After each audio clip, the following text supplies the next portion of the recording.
The rain had been falling since 4 in the afternoon, and by the time Maya Johnson stepped out of the grocery store's back entrance, the cold had already settled into the bones of the city.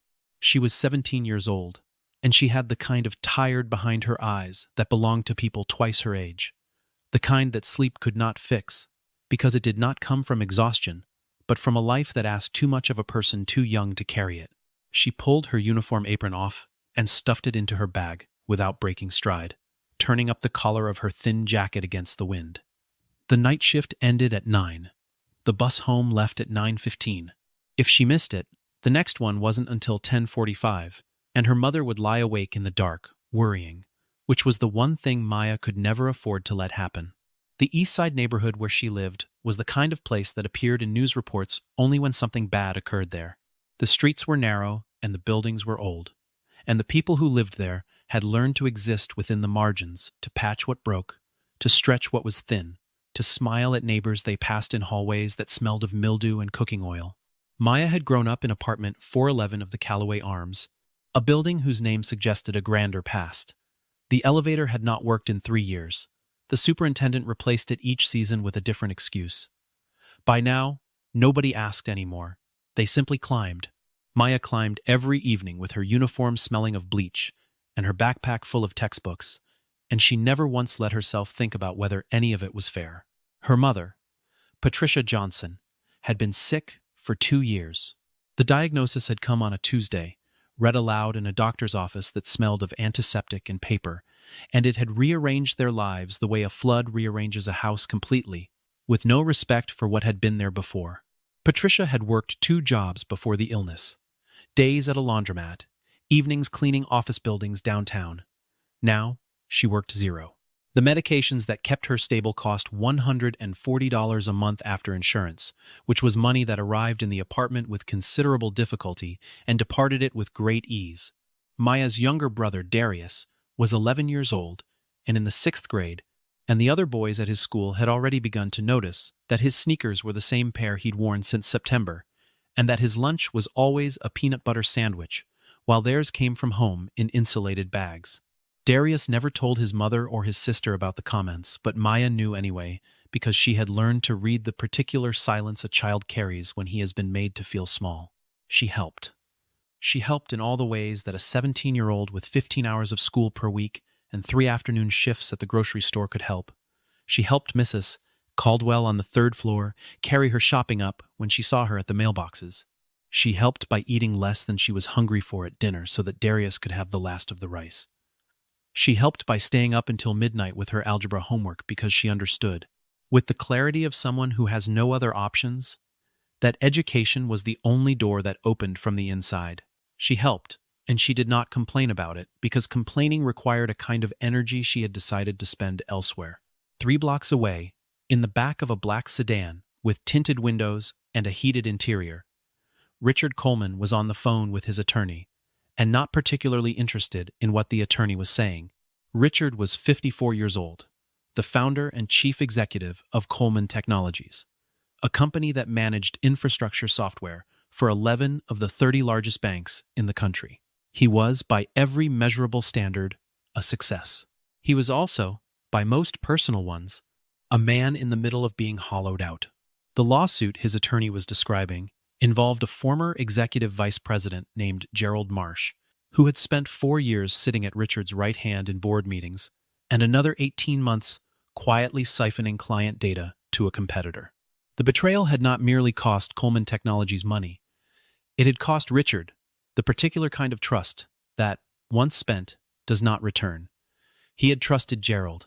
He had trusted his ex-wife, Claire, who had explained to him over a dinner at a restaurant they could both afford that she had married a man with ambition and found herself living with an institution. He had trusted, at various points in his life, other people whose names he now associated with legal filings and legal fees and the long, low ache of having been wrong. "We can settle by Friday," his attorney was saying. "It's not ideal, but it's clean." "Nothing about this is clean," Richard said, and ended the call. His driver, a quiet man named Franklin, navigated the sedan through the East Side on the way back from a site visit to a data center whose location had required them to pass through this part of the city.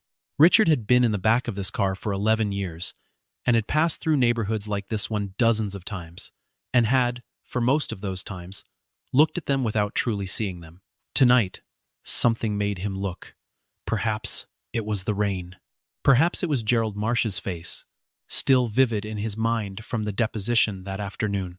Perhaps it was simply the particular quality of 9:15 on a cold Wednesday, when a man who has been betrayed enough times begins to wonder whether there is a version of the world that is still capable of surprising him. He was looking out the window when he saw the girl. She was coming around the corner of the parking lot adjacent to the grocery store, moving quickly, head down, and then she stopped. She crouched. She picked something up from near the base of a concrete post at the edge of the lot, and even from inside the car, Richard could see that it was a bag, a leather bag, medium-sized, the kind that held things of substance. He watched her look around. He watched her open it. He watched her face in the thin orange light of the parking lot lamp, and what he saw there was not the careful blankness of someone making a decision they had already made. It was something rawer than that, something that looked from 50 feet away through rain-slicked glass like a person being pulled in two directions at once. A young man in a green store apron came around the corner behind her. He stopped when he saw what she was holding. He said something. Maya looked up at him, then back at the bag, then away at the street, at the sky, at something Richard could not see. The young man spoke again, gesturing with his hands. Maya shook her head, once, slowly, and the young man raised his arms in the universal gesture of someone who cannot understand the choice being made in front of him. Then Maya closed the bag, tucked it under her arm, and began walking. Not toward the bus stop, in the other direction. Toward the police station, 4 blocks north. Richard sat forward. "Franklin," he said, "follow her." The bag contained $50,000 in cash, bound in rubber-banded stacks of $100 bills. Maya had counted it twice, kneeling on the damp asphalt, with her fingers shaking, partly from the cold, and partly from something that was not cold at all.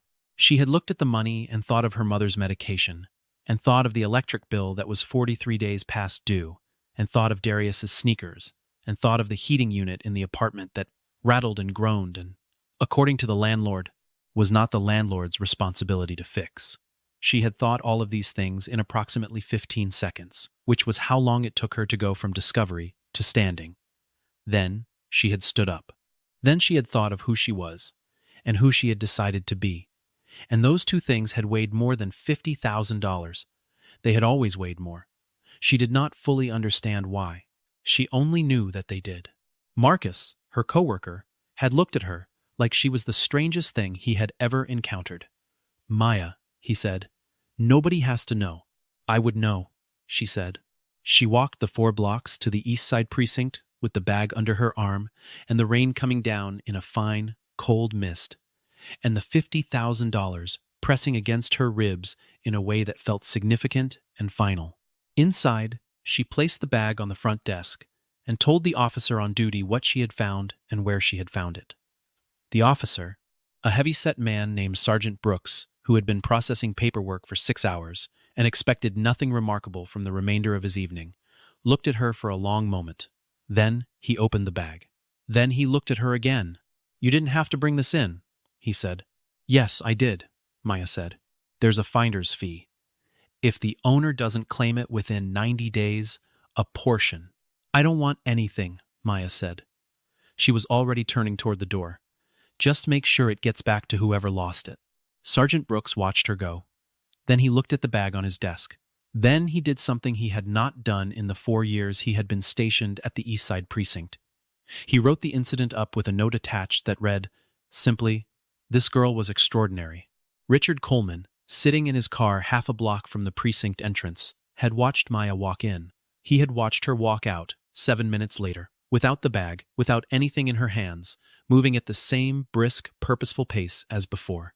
She had not looked around to see if anyone was watching. She had not paused to feel significant. She had simply done the thing she came to do, and resumed the direction of her life. Richard sat in the car for another minute after she turned the corner. Franklin said nothing.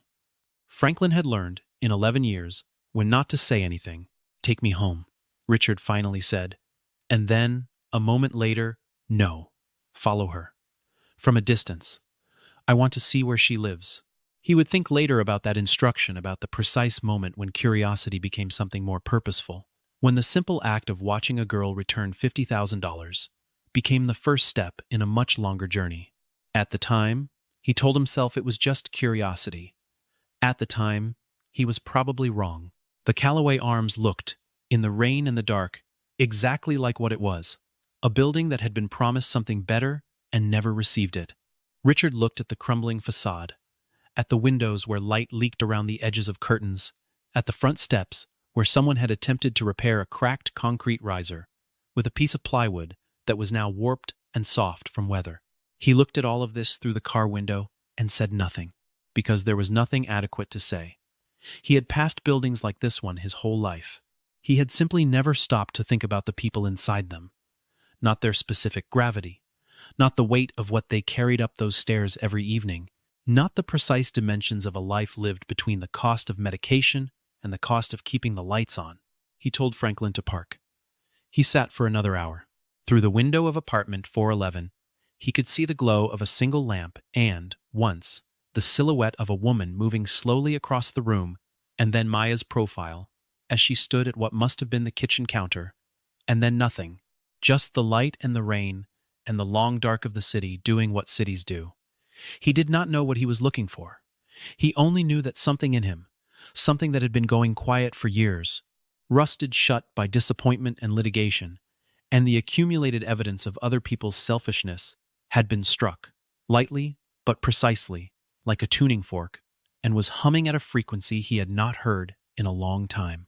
He thought, sitting in that car, about the particular texture of his own wealth, not the abstract number of it, not the figure on a quarterly report, but the physical reality of what it meant on an ordinary day. It meant a heated car in a cold rain.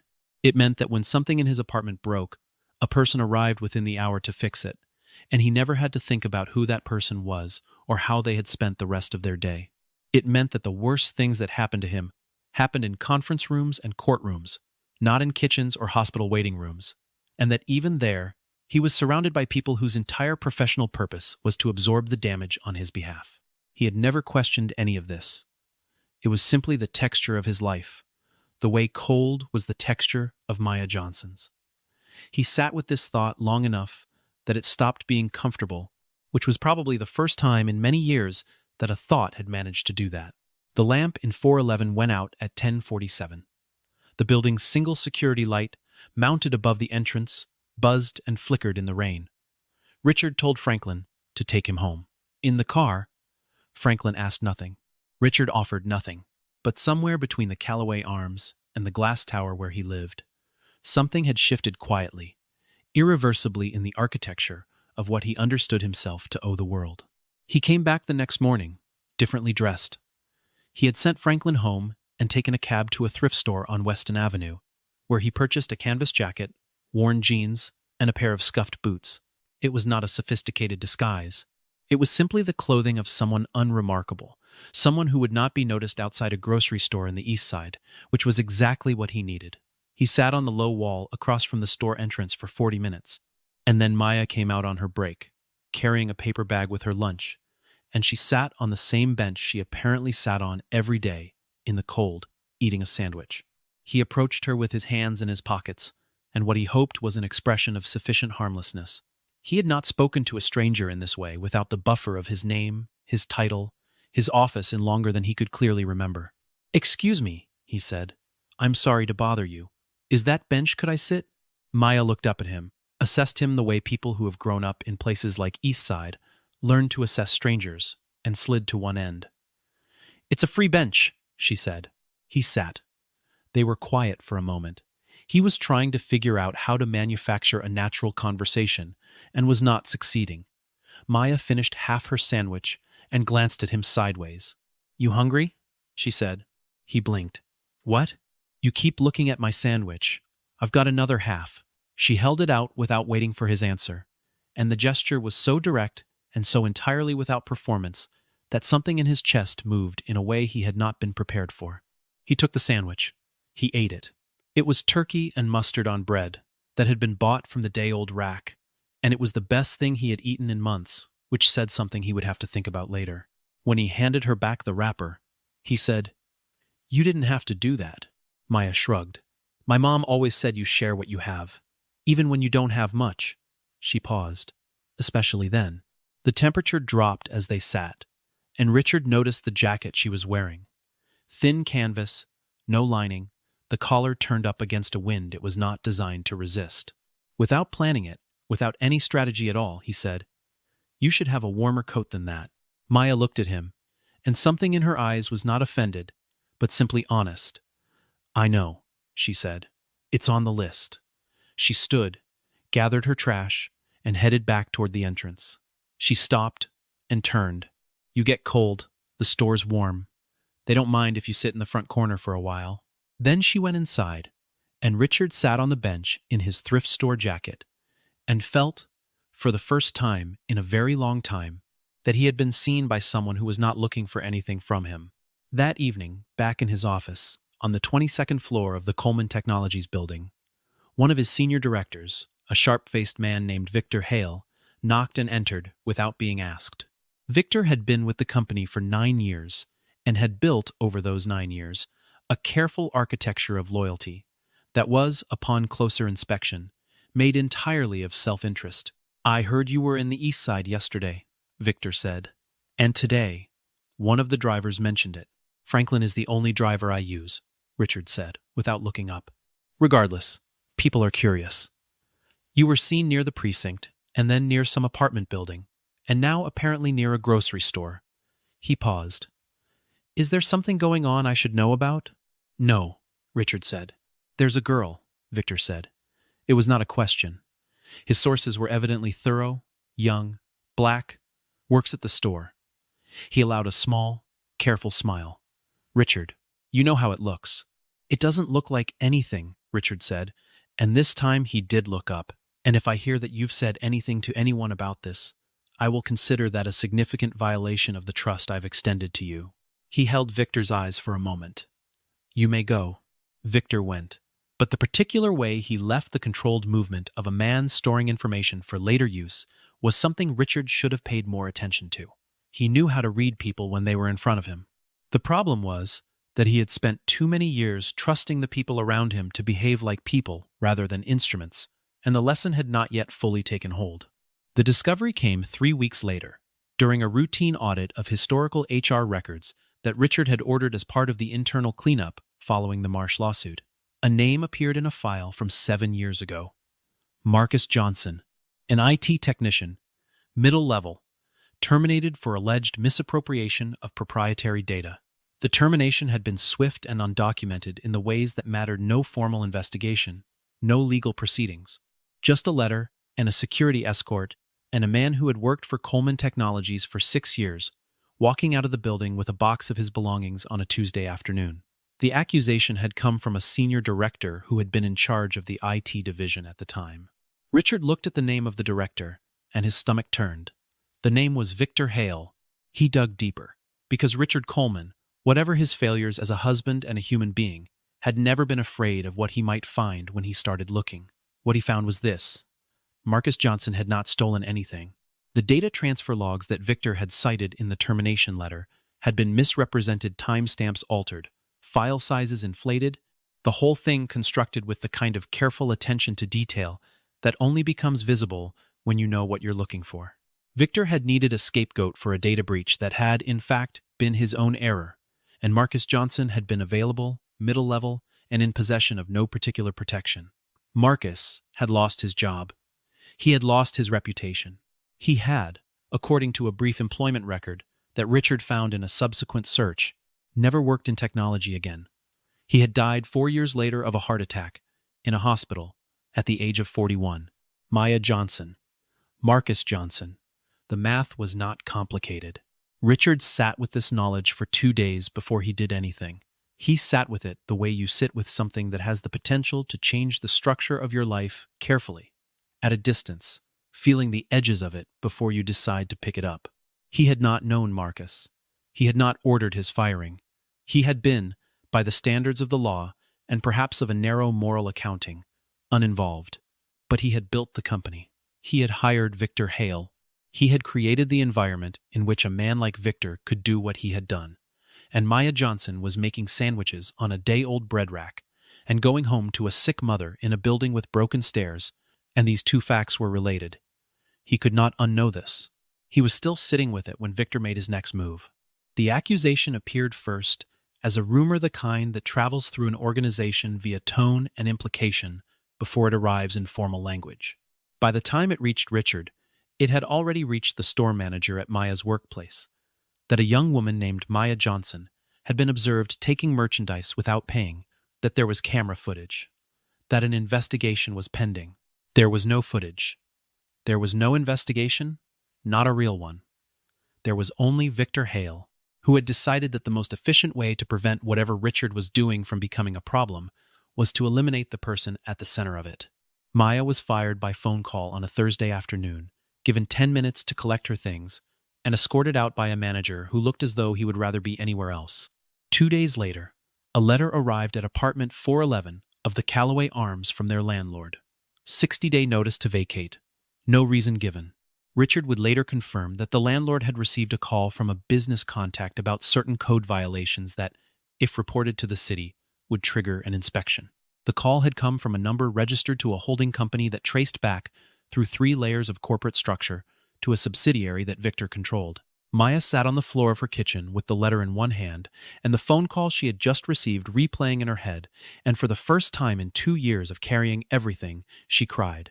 Not quietly, not privately, but with the full force of everything she had been holding, the sound of it absorbed by the thin walls, and the sound of Darius's footsteps stopping outside her door.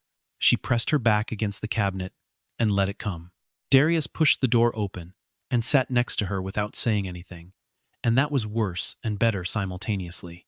I did everything right, she said. Not to him specifically, to the room, to whoever was keeping score. I did everything right, and it's still, why is it still? She couldn't finish. Darius put his head on her shoulder, and she let him, and outside the rain had started again, because it was that kind of season.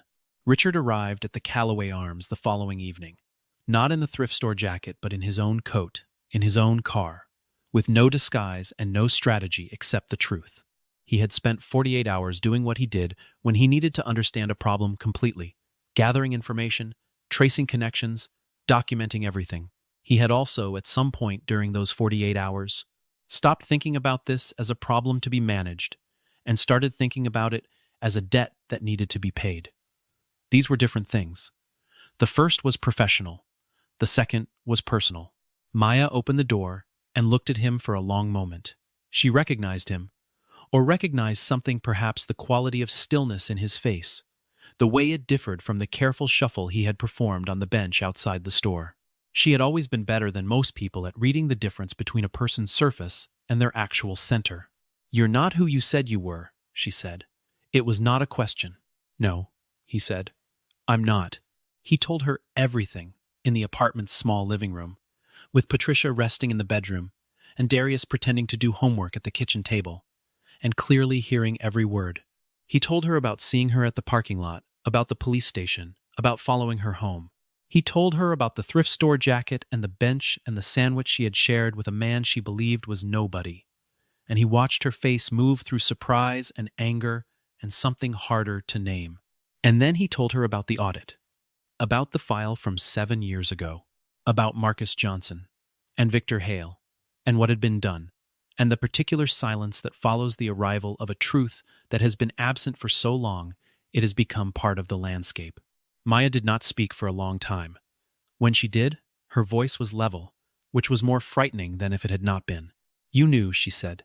Not then, but now you know. A pause. And my father lost everything. Your father lost everything, Richard said. And I cannot fix that. I can only... You followed me. The anger was there now, clean and direct. You watched my home. You let me think you were someone sitting in the cold with nowhere to go, and I gave you half my sandwich, and you were testing me? Yes, he said. Because there was no version of this that did not include that admission. I was, and I am not proud of it. You don't get to feel sorry for us.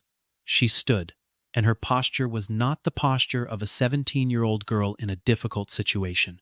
It was the posture of someone who has been carrying things for a long time and knows precisely what she can and cannot afford to set down. We're not a charity case. My father worked. He was honest.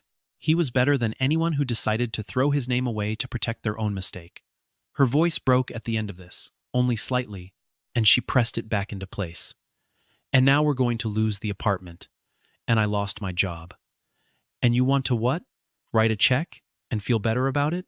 No, Richard said quietly. I want to fix what was broken, if you'll let me. The silence between them was long, and had the weight of everything that had happened to that family, and the accumulated cost of it, and the question of whether any amount of effort from any direction could begin to address the magnitude of what had been done.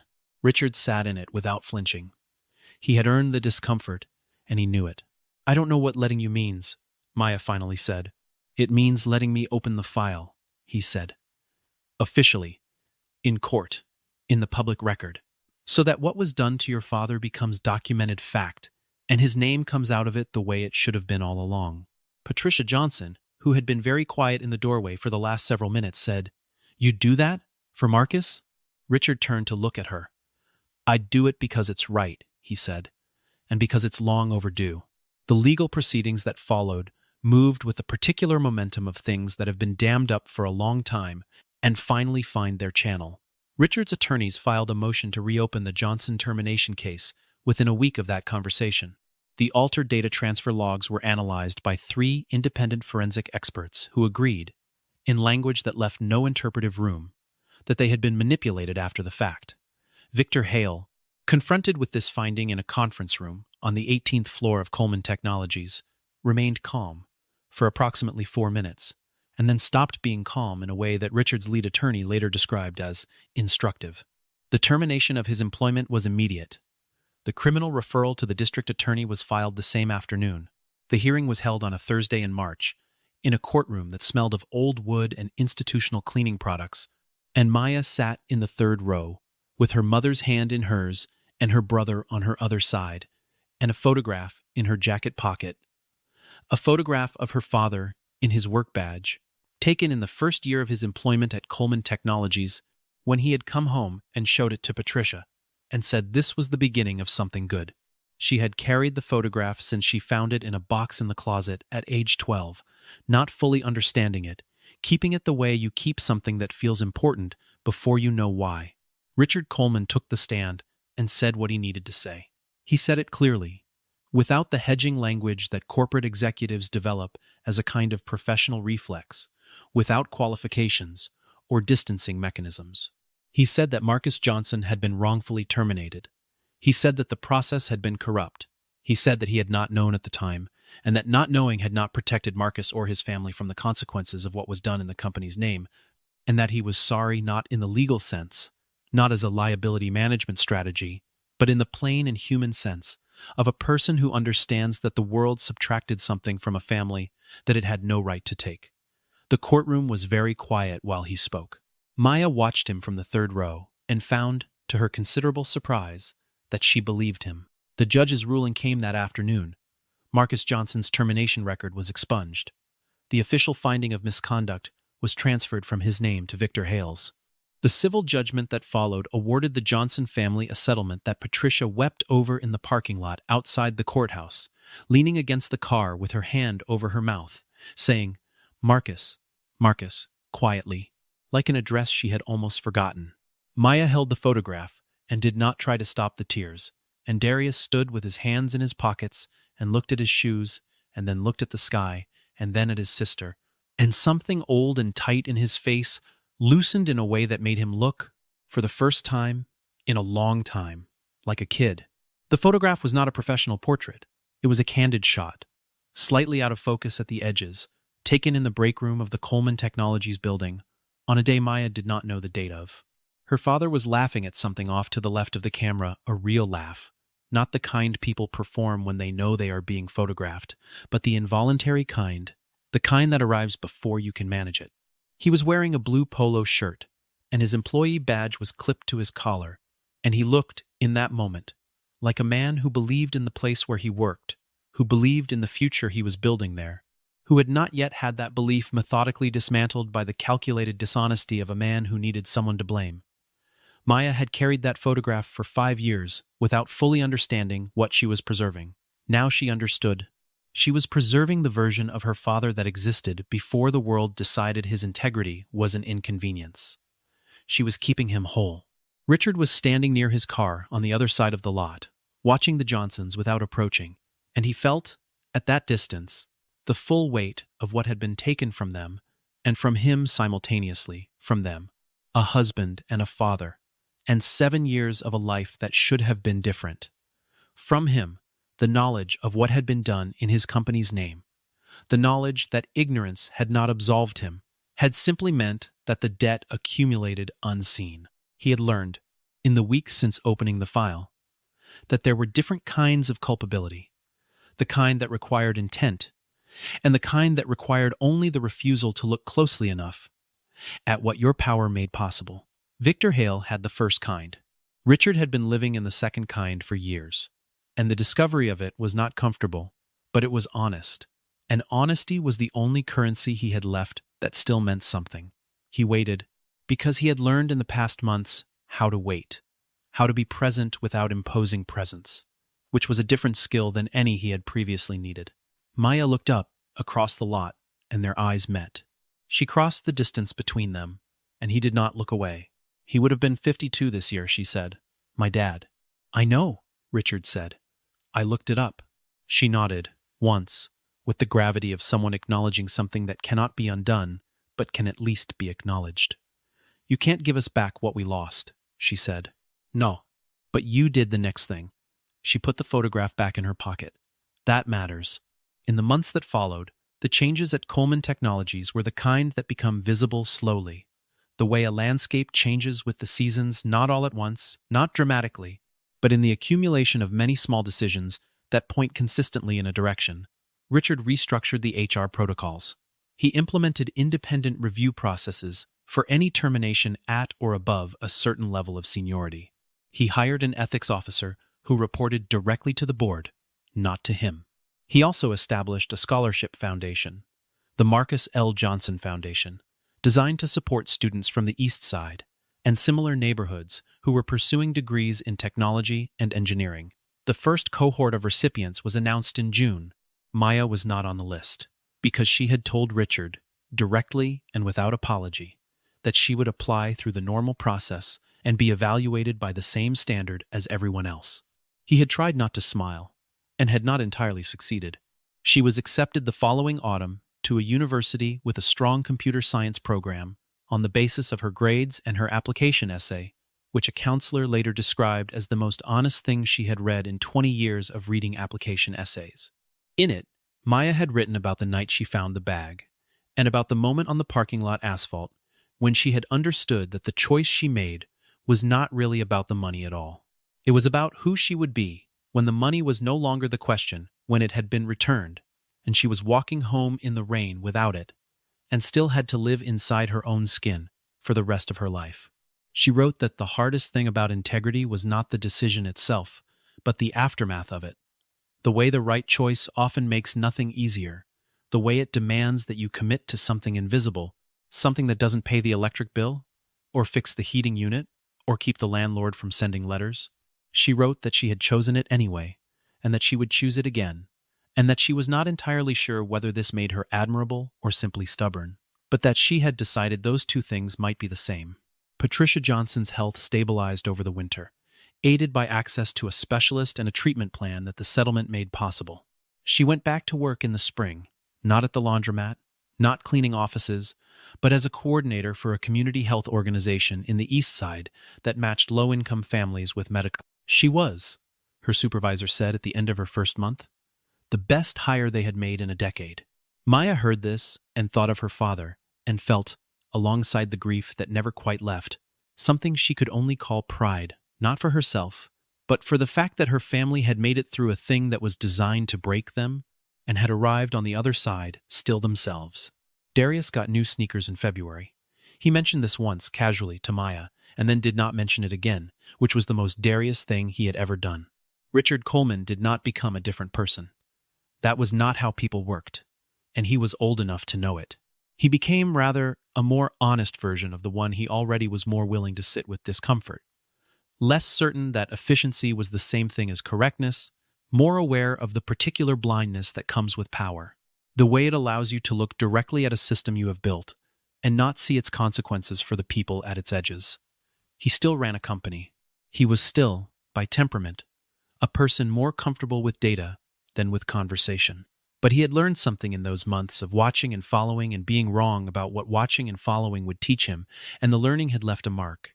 On the afternoon of Maya's graduation from high school, a ceremony held on the football field of a school she had attended for 4 years, while working 3 evenings a week, and maintaining a grade point average that her teachers still mentioned. When they talked about the students, they clumsily remembered Richard sat 3 rows behind the Johnson family and watched without announcing himself. He had received an invitation, left in an envelope at his building's front desk, written in Maya's careful hand. He had not been sure he would come. He came. Afterward, in the parking lot, where the air smelled of early summer and the families were taking photographs and the graduates still wore their gowns, Maya found him standing near the edge of the crowd, which was where, she had learned, he preferred to be. "You didn't have to sit all the way back there," she said. "I didn't want to intrude," he said. She looked at him for a moment. Then she said, "I want to ask you something, not as a question about the company or the foundation or any of that." She paused. "On the night I found the bag, before you followed me, what were you actually thinking?" He considered it honestly, which was the only way she would accept an answer. "I was thinking that I had stopped believing that kind of person existed," he said. "Someone who would do that. In those circumstances." He looked at her. "I was thinking that maybe I had made an error in my understanding of people. A significant one." Maya nodded. She was quiet for a moment, looking at the crowd of families, at her mother talking to another woman, at Darius attempting to look dignified in his graduation gown, and failing in a way that was entirely endearing. "Can I tell you something?" she said. "Of course." "It wasn't easy," she said. "Returning the money. I want you to know that. People think I've heard how they talk about it, like it was simple, like I'm some kind of—" She stopped, started again. "I stood in that parking lot, and I thought about my mother not getting her medicine. I thought about my brother. I thought about how $50,000 would actually feel in your hands when you've been eating sandwiches made with day-old bread." She paused. "And I still brought it back. But it costs something. I need people to know that doing the right thing sometimes costs something, and you do it anyway, not because it doesn't cost anything, but because the other price, the one you pay, when you look at yourself and you can't recognize who you are anymore, that price is higher." Richard was quiet for a long time. The noise of the graduation crowd moved around them like water. Finally, he said, "You're going to do extraordinary things." "Maybe," Maya said. She almost smiled. "Or maybe I'll just do ordinary things with a lot of integrity. I think that might be enough." She looked at him with the directness that had been there since the first moment, since the bench and the sandwich and the cold, the quality of attention that did not look through people but at them. "I think that might actually be more than enough." He walked to his car across the parking lot, with the late afternoon sun on the back of his neck and the sound of the ceremony still echoing from the field. And he thought about what she had said, and he thought about Marcus Johnson at 41 in a hospital bed, and about Victor Hale's controlled exit from a conference room, and about Gerald Marsh's face in the deposition, and about Claire's voice in the restaurant, and about all the various ways a person could travel through a life, making the wrong kinds of calculations. And then he thought about a girl on a wet parking lot in the East Side, counting money she had already decided not to keep, and walking 4 blocks in the rain to return it. He thought about that for a very long time. There is a photograph on the wall of the Marcus L. Johnson Foundation office, taken at the first scholarship reception the following January. In it, Richard Coleman stands at one end of a row of 8 students who represent the inaugural class of recipients. Maya Johnson stands at the other end. She is wearing a sweater that is neither expensive nor inexpensive, and her expression is the kind that belongs to a person who has arrived at a place through means she understands completely and does not need to perform gratitude about. She is simply there, fully present, neither diminished by where she came from nor inflated by where she is going. Between her and Richard, the 6 other students are grinning, in various ways the particular grin of young people who have been told that something is possible and have begun to believe it. Richard is not grinning. He is looking down the row at Maya with an expression that is not pride exactly, or not only pride, but something that encompasses pride and grief and relief, and the particular knowledge of a man who spent many years closing himself to the world, and then, at 54, in the rain, in the back of a car, had the door opened from the outside by someone who did not know she was doing it, and who had not done it for his benefit, but simply because that was the kind of person she was, and that was the kind of thing she did. She had told him, the last time they spoke before the reception, what she had told no one else, that on the walk home from the police station that night, in the rain, without the $50,000, she had cried a little. Just for a block. Not from regret, she was certain about that, completely and permanently certain, but from the simple weight of it, the feeling of having made a choice that was right and hard simultaneously, and of walking back into a life that had not changed because of the rightness of the choice. She had dried her face before she got to the building. She had climbed the stairs. She had told her mother nothing. She had stood at the kitchen counter making tea, and she had looked at her own hands and thought, "This is who I am." And it was enough. "If you'd kept the money," Richard had said, "none of this happens. Your father's file stays closed. Victor stays where he is." "I know," Maya said, "but that's not why I returned it." "I know," he said. "That's the thing I can't quite—" He stopped. "Most people would say you should have kept it. Given everything. Most people," Maya said, "are measuring with the wrong unit." She picked up her bag from the chair beside her. "If I lose my integrity, then no matter how much money I have, I'm still poor. That's not a figure of speech. That's just math." She said goodbye and walked out of the office and down the hall, and Richard sat in the chair across from where she had been sitting and looked at the empty space and felt something he had not felt in years, possibly decades. The specific lightness of a man who has been wrong about the most important thing and has been given, against all reasonable expectation, the opportunity to be wrong differently, to make the error of his life into something that opens rather than closes, that gives rather than takes. He sat with it carefully. The way you hold something you are not sure yet you deserve to hold. And he thought that this, too, was probably the right kind of math. He thought about what it meant to live a life organized around the wrong measurements. He had spent 3 decades measuring loyalty by how long people stayed, and intelligence by how much they earned, and worth by the number of buildings that bore his company's name. None of those measurements had protected him from Gerald Marsh, or Victor Hale, or the slow erosion of a marriage to a woman who deserved, at minimum, a husband who came home as a person rather than a set of quarterly projections. But a 17-year-old girl in a rain-soaked parking lot, with nothing but the weight of her own character to guide her, had made a decision in 30 seconds that had more integrity in it than most of the decisions he had made with the full resources of a legal team and a board of directors at his disposal. This, too, was worth sitting with.